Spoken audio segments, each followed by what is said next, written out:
Welcome to another episode of South Bay Buzz, the podcast. I'm your host, Megan Levry, and I am here today in a brand new location and what I'm understanding to be the first interview in this mobile resource unit. I am here with my friend Kevin, the founder of the Restoration Project. Kevin, thank you for joining me today. How are you doing? Amazing. Awesome. Yeah, just so excited to speak with you. Thank you. And then to allow you to see what we're up to. So this is great. Yes, and we'll tell everybody what's going on and what makes this particular location today so special and why I wanted to come out and do it here. Absolutely. But before we jump in, I want to give everyone your bios. Our guest today is Kevin Wallner, and he is the founder of the Restoration Project. He has been serving the unhoused community of Wilmington for about 9 years. His journey first started at the age of 9 when his parents took him to his first shelter where he served dinner to homeless people for Thanksgiving. It has then stuck with him and has been instilled in him to serve others regardless of their circumstances ever since. He started the Restoration Project 3 years ago as a way to say thank you to a community that was there for him in a time where he really needed it. He finds great joy in making sure everyone, regardless of their situations, is cared for the way they deserve with love, compassion, and kindness. I think that about sums you up pretty nicely. Thank you. The Restoration Project really is an opportunity for us to connect with people. You know, this all started as a way to say thank you, like my bio said, to a community of people who were available to me when I didn't even realize that I needed it. And so I realized that we have a lot of different circumstances and situations in our life, but we don't always know how to handle it. And when I was cared for the way I did by people on the street, I realized we're missing the mark when it comes to people on the street and who they really are. And so this is just my way, honestly, of saying thank you so much for seeing me when I didn't see myself. And now it's my mission to make sure every single person gets that sense of care and being seen the way that they showed that to me. And probably through this, I'll cry at some point. So the tears are a beautiful release. Yeah. If anyone has watched this, you know that I'm a crier. I cry all the time, so I will also likely cry. So as part of the Restoration Project, you do these monthly community events. So when I had the opportunity to come in July, I took it, and honestly, the morning of service with you all was so impactful that I told you I couldn't talk about it without crying for a couple weeks. I showed up with no expectation. I was like, put me where you need me, coach. Yeah. And I found that the day really led to me having a lot of really meaningful conversations. I got to be a helpful bag holder as a personal shopper, but really just meeting people where they were at and being a good listener and compassionate. There was so much joy from the volunteers, from the people that were coming in, and everything is so well organized, and I know that's a lot of work to make happen, but it was such a beautiful experience. Everyone should be so lucky as you say, meet members of your family. A lot of folks that I know in my life are always wondering, what more can I do to help the unhoused population? This seems like such a big, hard, scary issue to tackle, and like the state of California can't figure it out. And when you realize it can just be as simple as serving and helping prepare food or even just listening, it makes a very big issue seem, I don't know, just more human. Ahead of our discussion, you and I looked up some statistics that were pretty recent from the governor's office as well as the mayor's office to see what the current numbers are for California, but especially LA County. We both know that these are snapshots and a lot of factors impact them. With that in mind, when we hear unhoused or homeless, what does that really mean in human terms? So unhoused is really more about somebody who doesn't have a home, right? And that doesn't mean a shelter. That's not a home. Nobody considers a shelter a home. Even the tiny homes is not a home. You're still under someone's rule and reign. And I think sometimes we think just somebody on the street is considered unhoused. And I think that's where some misperceptions happen. Like, why does this person have a phone? Why do they look like they're clean? So we've put kind of people in this box already. So if you say the word homeless, like in your mind, you've already made a checklist, right? Oh, they must be dirty. They must have mental health issues. They're probably some kind of addict. Yeah. But what we don't realize is that's such a small population of people, right? And so I think when we think of the word unhoused, it's literally just that. It's just somebody who doesn't have a home and can actually close their door and, it's theirs. The numbers are going to change because RVs, were those checked? Are we going into all the encampments? Do we even know where all the encampments are? And so it's hard, right? Like, it's really hard to get caught up into big picture. And I think that's where I like to say I stay in my lane and really focus on the ones that I can hopefully create impact right where I'm at, right? And we're really good at wanting to go to the areas that are the hot spots, but like even in your own community, I think there's really impactful ways that you can help exactly where you're at. We're not looking to critique any of the strategies that's going on citywide or California statewide, but how have you seen some of these projects like impact the landscape within the South Bay? There's a lot of good things that have taken place, but I think we have to remember is success removing somebody from an encampment or a success watching them grow into their own full-time housing. So are we saying this program was successful because we got this many people out of an encampment? But then what are we saying as far as, but what were their following steps? So if I can get you off the street, but you still have a lot of issues versus mental and maybe some emotional stuff too, was that really successful if I just put you behind a closed door and now you're on your own? Yeah. For me, it's, are people ready? Or are we actually just telling them they need to be ready? Mm-hmm. Because if I came to you and said, hey, Megan, you need to get better. That's different than if I came to you and said, hey, Megan, there's a couple of options that I want to approach you with.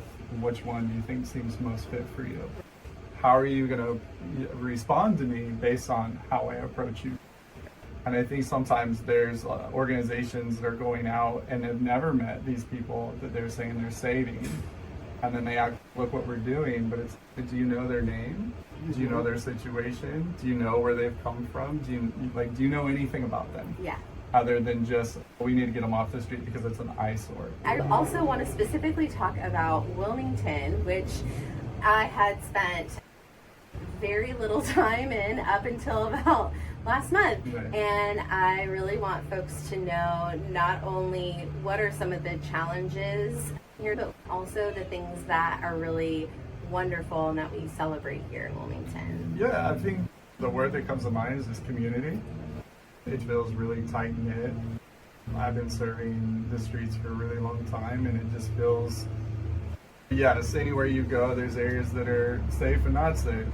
But it's also, where are you putting yourself in what situations during those times? And I think that the bad rap is, we hear things that are happening in Wilmington. Okay, there's stuff that happens everywhere, but it just seems like it's highlighted, right? Yeah. And so when I first started serving here, I didn't know anything either. But then there's this charm, and I know that sounds weird because I serve people who live on the street, but there's a charm that there's a community of people, and I'm going to refer to the people that I serve, is one of the things I noticed, they do community better than we do. And what I mean by that is you never typically see somebody by themselves in only one isolated tent and in their environment, right? Maybe because they're new and they don't really know people yet, but for the most part, groupings, and that's because we all are called to community, and they do theirs different. And that's something that's really beautiful. The other thing about Wilmington that's nice is it's very mom and pop. There's a lot of local spots that you wouldn't know unless you went there. And it's not even far from most places. We're right by San Pedro. We're not too far from Long Beach, Harbor City, Lomita. And so for me, it's anytime I drive in, I'm like, man, it just feels good. Yeah. So, yeah, I'm a big fan. One of my principal values is community, and I even felt that just in conversation and meeting people who have lived in Wilmington their whole life, or they were born here, they left and they came back. Right. And to hear the stories of how it has evolved and changed, but that there is this pride that is from being here. Wilmington is a beautiful part of our South Bay story. Absolutely. I don't live in Wilmington, but my heart is in Wilmington. Yeah. And so I do consider it like this. What do you wish people knew about the unhoused community? I love this question because I think it's perception based. Mm-hmm. I always ask people, what is how you're perceiving somebody, right? So if me personally, I was on the street in front of a tent with a beer, the assumption is I'm an alcoholic, right? Because I have a beer in my hand. But if I go into my own home, close the door, and have a beer, I'm a social drinker. But I could also be a raging alcoholic, and you wouldn't know. And so where I have a hard time is people trying to tell other people's story without understanding who the person is. When you look at movies, how are they mostly portrayed? Dirty.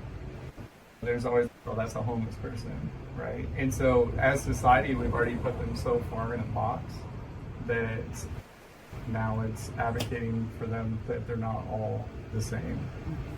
And so one of the perceptions is they chose this life. Nobody woke up and said, gosh, I can't wait to be unhoused. The same way somebody didn't wake up and say, I just want to be an addict for the rest of my life. The other one is that they don't have pride. Right? Just because you've seen one encampment that was messy, keep driving because you'll find other places where they're really take pride and even tell their neighbors, hey, if you're going to come over here, we'd like to keep our area really clean. Just because they dress nice, have phones, they can also be unhoused. There's many programs where they can get free phones. People just don't give up on themselves. They still want to feel like they're human. Hence why we give them nice things, because they deserve nice things. One of the perceptions is when I give somebody leftover food, I'm helping them. That's probably one of my biggest pet peeves is when somebody gets leftovers, and I don't care if it hasn't been touched. You're saying this is how I see you, opposed to just getting them their own meal. Gosh, I could go on, but I think the biggest thing is the classification of if you're on the street, you're an addict, you have mental health issues, and you chose this life. I think all of us, if we're honest with ourselves, we all have some type of mental health issue. We all probably have some sort of addiction. It doesn't always have to be as serious as alcohol or even drugs. It could be pride, ego, time, job, money. But again, it's our perception. And so what I really hope and desire is when people come to our events is they get to see who the people are firsthand, opposed to allowing them to be told who they are. And that's everything to me. Like I always remind people, it's not what I do, it's who I serve. And so let's put the light on those that we're actually serving. I'm just happy and I feel blessed to be able to do this kind of work. If you could even call it work, I love it. But it's really just that idea of take the time, be intentional, and really get to know somebody and their story. Because if I'm in a constant fight or flight state and I'm always worried about who's approaching me and my head's on a swivel, I'm going to look a certain way. I'm probably not going to sleep, so I'm going to look a little off. But that doesn't mean that I still don't want human connection. And that's really the first step, is showing up. One of the things that came up after I served with you all was I was talking to a friend and said, I can't wait for my daughter to come with me, and she's now 6. And the reaction was, oh, is it safe? And I actually had asked you about that too, right, prior to coming. I think that's when you know you're doing something that creates value and purpose for others, is when the ones that you serve now are serving their community. This last event, what was really beautiful is I usually get here about 6:45 in the morning. When I pulled up, there was probably already 20 people in line. We used to be at a different location, so these men and women now are putting a lot more effort to get up here. And so for me to see that, I'm gonna reward it, right? And so what I think I'm doing for them, they actually then get out of line after we sign them up, and then they come set up the event with me. You can't ask for much more than that. No. Like, you're getting here early, you're standing in line, you're waiting, and then the first thing you do is offer to help us set up the event for you. Yeah. To me, that is like one of the most beautiful things that I get to witness. And so usually the first thing that happens is I get out of my truck and whoever's in line right then and there gets a hug, a good morning, how are you, I love you. And then as they come through the line, same thing, right? I'm not a guy that worries about they hadn't showered or where were they or anything. Because as we know, human connection, human touch, it's so important, and so many of them don't receive it, and if they do, it probably comes with something else. And so I just love being able to express gratitude in that way. And so that's probably one of my favorite parts, is just when they're in line and having those conversations with them. I was blown away when you told me that story, even when I came to volunteer, and just how that they want to be here, they want to help, and they want to help set up, and then they are the ones that are being served. So it's incredible. The way that you serve has changed over the years, yes. And now you get to do so much more. Yes. It is an everyday thing, and so we are in the bus. Yes. On a very hot day, which is why we've maybe changed positions as the bus has gotten blown. Things have changed. So let's talk about what it looks like to serve Wilmington with the Restoration Project on a daily, and this beautiful mobile resource unit that is in the process of being made. I recently quit my job to work on this full time. I am fortunate to have an office at the church that I attend, and a huge support from the church. Port City has just been a beautiful support system. The way that they promote, the way that they encourage, the way that they show up, it's a blessing for me. Day to day, really my office is open for one-on-one conversations, just the way that this bus will be used. So let's talk a little bit about that. We took a 22-seat shuttle van and has now turned into a mobile resource center for people on the street. And that includes a barbershop where we'll be able to provide haircuts to the community. But also, just like you and me right now, we can have those conversations about next steps. We're an organization that doesn't look at end result. We look at the here and now, the today, right? So maybe really all you need today was a pair of clean socks. I got you. Maybe it was you need to tell somebody how you're feeling. Great. I have the time, I have the availability. Allow this to be a place of safety, but also of support and encouragement. The goal is, let's take this and meet people exactly where they're at. It's very easy to meet somebody when they come to the event, but then what's the follow-up, right? I don't want to be known for just a one-time event. This will be out on the road multiple times a week. We'll be connecting with people exactly where they are, asking what do you need, and then seeing what kind of resources we can provide, right? I always say we're a conduit for resources, right? If we don't have it, we'll find it.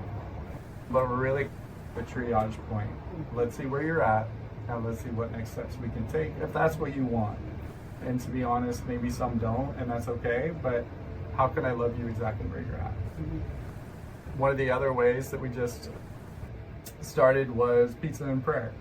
Oh yeah. And so Pizza and Prayer is every second and fourth Friday. And this was really just another opportunity for volunteers to come out that maybe can't come on our serve days, but really another opportunity to be in the community, let them see us, let them know, hey, if we say we're going to do something, we're going to do it.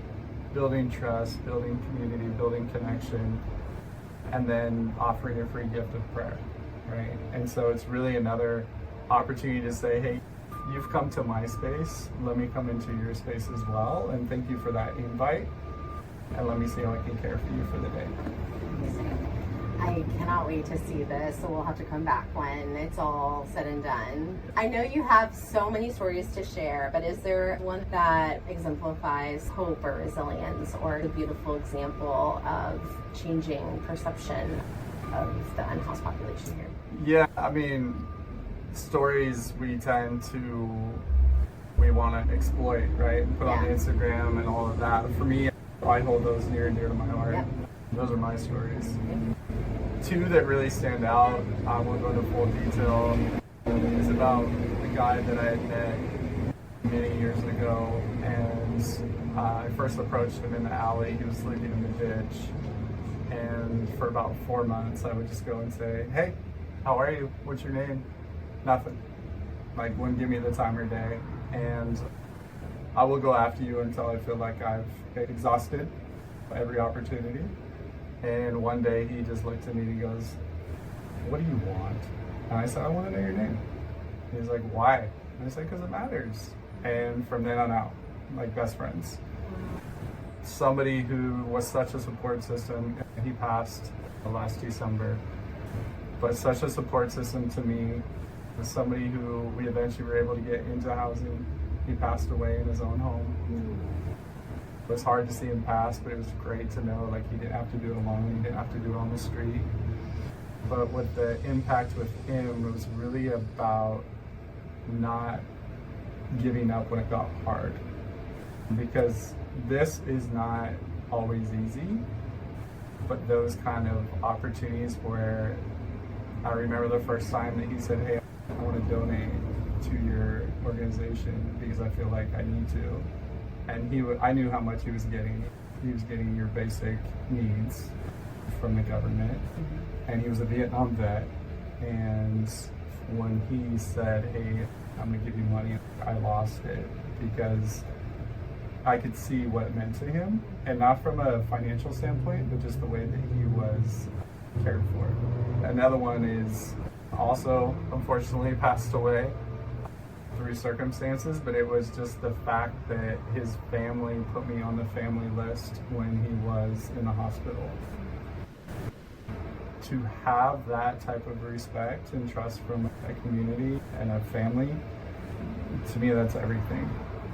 And then all the other ones are just, can't wait to see you, your hugs, the embraces, the yelling my name when I'm just walking down in Wilmington. That's probably my favorite. Or if I see someone wearing one of my shirts who's unhoused, I love it. But yeah, really there's so much that we're missing as people who may be living in fear of helping. I can tell you firsthand, grace is really about giving people another chance. I don't deserve it, right? But I get it. And so I'm not somebody who's going to decide who gets it and who doesn't. I'm always going to give it. So thank you for sharing, and I'm very deeply sorry and sad, and I offer my condolences for those friends that have passed. And I really appreciate you wanting to hold those precious stories dear to your heart, because that is exactly where they should be. If there's one message that you would like listeners to take away from our conversation today, what would it be? My goodness. Do you have 5 seconds? And if you do, then you have an opportunity to impact someone's life. And I'll elaborate just a little bit to say, when you come across somebody who is on the street, maybe in front of the shopping center, maybe in front of the grocery store or restaurant, if you have 5 seconds, and those seconds, and not even 5, right? Sometimes it's 3. It's, hi, my name is, what is yours? You can completely change the way somebody's day has been going. You can impact them in a way that says, I see you, you matter, and you didn't even have to give anything, just your time. And so I always say, if you have 5 seconds, then you can already make an impact. You just made me rethink. I always say hi, but I'm gonna add that extra little bit. I hope that people I've enjoyed our conversation. I have. I would love if you wouldn't mind sharing how people can connect with you both in person, online. Absolutely. First and foremost, prayer. It's free and we need it. It does work. I've seen a lot of open doors just recently that have just been really impactful, not just for myself, but for those who I serve. Amazon wish list, which is connected to our website, so therestorationproject.org. And on my link tree, I have And it. on your link tree, Yes. which I love. Thank you. Your time. We can come out on a second or fourth Friday for pizza and prayer, or you can come out to our events every third Saturday. A way to donate is also on the website. If you feel led financially, thank you ahead of time. It does go directly back to the people that we serve. It goes to the bus. It goes to helping me not have to come up with fun ways to find money. This is self-funded, and just by generous donations we're able to just to keep going. And then just word of mouth. Once you experience like you did, you tell other people, and that helps us so much, because I can't always tell you what it's going to be like, but I want you to show up. I want you to experience it. I want you to see what it does to you, and I guarantee you will be more blessed than the people you think that you're blessing.